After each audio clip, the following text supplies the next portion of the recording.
بھی نہ ہو سکا، ورنہ فیصلہ اسی دن ہو جانا تھا، کوئی بھی نہ بچتا، کوئی بھی نہ بچتا، وہ تباہ و برباد ہو جاتے۔ نبی کی بددعا استغفر اللہ، اس کے سامنے کیا چیز طے کرتی ہے؟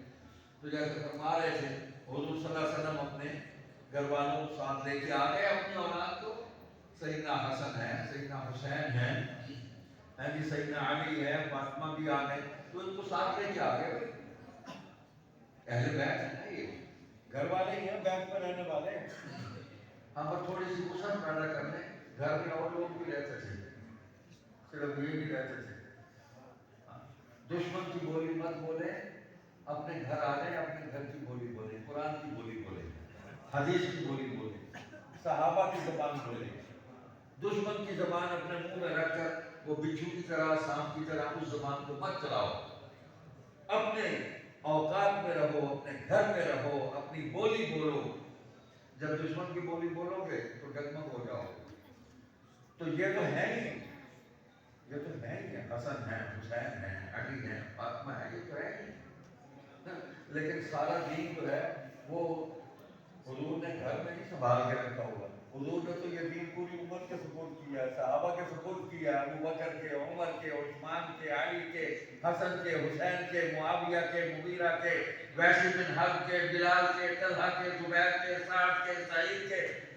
حضور نے تو سارے 1.5 لاکھ صحابہ کے سپورٹ کیا دین، اور 1.5 لاکھ صحابہ نے پوری امت کے سپورٹ کیا۔ یہ وہ دین ہے جو بے پناہ ہے، ملکیت نہیں ہے گھر کی کہ اس دین کو کوئی اور اختیار نہیں کر سکتا، کسی اور کا نام ہی نہ لو، نہ بھائی نہ، مراتب ہیں۔ ہاں، جو حسن و حسین کا مرتبہ ہے وہ کس کا ہو سکتا ہے؟ حضور کے پیارے، حضور کے پھول، حضور باقاعدہ سونگتے تھے، فرمایا بھی یہی ریحانہ کا، یہ میرے پھول ہیں، میرے پھول ہیں، حضور سونگتے تھے، کہتے تھے مجھے خوشبو آتی ہے،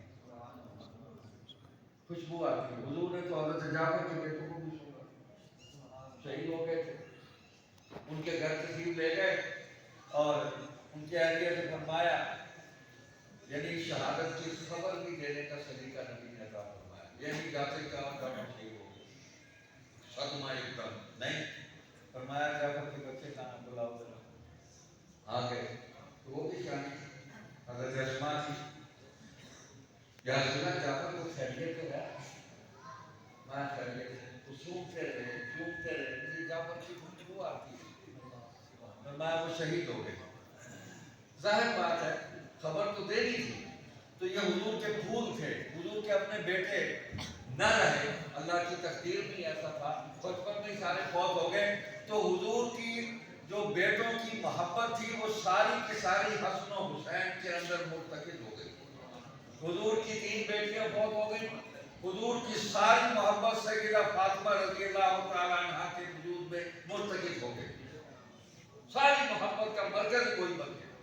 تو ایسے ہی ہے، آج بھی ایسے ہی ہے کہ دادے اور نانے جو ہیں، دادیاں اور نانی جو ہیں، وہ اپنے پوتوں، نواسوں، نواسیوں سے وہ بڑی محبت کرتے ہیں کہ ہمارے تو پھول ہی یہی، ہمارے تو کھلونے ہی یہی، ہم زندگی کا آخری جو لطف اٹھا رہے ہیں وہ اسی نسل سے اٹھا رہے ہیں۔ تو حضور نے کرینہ اور سلیقہ دیا، فرمایا یہ حسن اور حسین ہے، یا اللہ یہ مجھے بڑے پیارے ہیں، تو ان سے پیار کر، اور یا اللہ جو ان سے محبت کرے تو ان سے بھی محبت کر، ٹھیک ہے؟ تو مجھ سمیت آپ سارے اور ہم ان سے محبت کرتے ہیں، حسن حسین سے کرتے ہیں محبت؟ جی بالکل، کرتے ہیں نا، جی بالکل۔ ماشاءاللہ ماشاءاللہ۔ تو ہم حضور کے سارے گھرانے سے محبت کرتے ہیں، وہ ہمارے ایمان کا حصہ ہے۔ تو اسی گھرانے کو لے کے حضور آ گئے، ازواج مطہرات بھی اہل بیت میں حضور لے کے آ گئے کہ آگے مباہلہ کرو، بھاگ گئے۔ تو مباہلے کی تاریخ یہی ہے کہ سچے نبی نے مباہلے کا چیلنج دیا تو کافر بھاگ گئے، بھاگ گئے، اور یہ جو نبوت کا دعوے دار تھا، میں اس کو جھوٹا نبی نہیں کہتا، نبی جھوٹا ہوتا ہی نہیں، نبی تو سچا ہی ہوتا ہے۔